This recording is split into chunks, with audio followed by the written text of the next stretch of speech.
Janet Yellen just spent time in China, and we have talked about having this sort of, I don't know, frenemy relationship with China, where we say we want to be friends in some ways and we say we want to be enemies in others. This is a huge impact on Japan, to be honest. And the question is whether these mixed messages, whether you can be both, whether you really can be a frenemy. No, here's what I think is fundamental, is that the United States will say, look, you want to have a strategic competition, we're fine.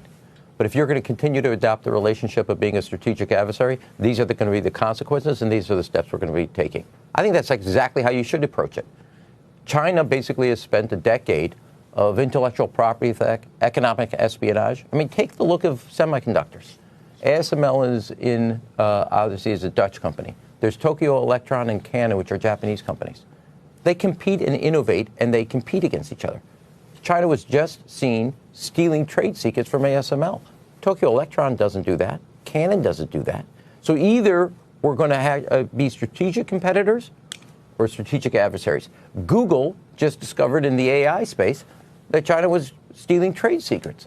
You can't have an economic competition where stealing and cheating are the norm and accepted. You I either don't disagree with you, Ambassador, but then the question is, if that is the case, then the answer isn't, I want to be your friend. The answer is, I can't be your friend at all.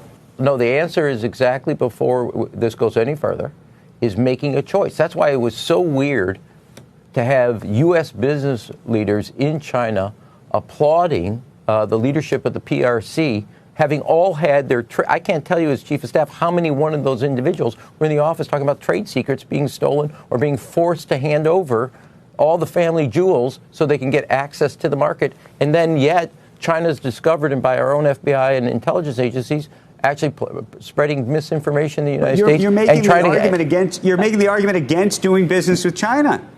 I'm making the argument that you're very clear with China.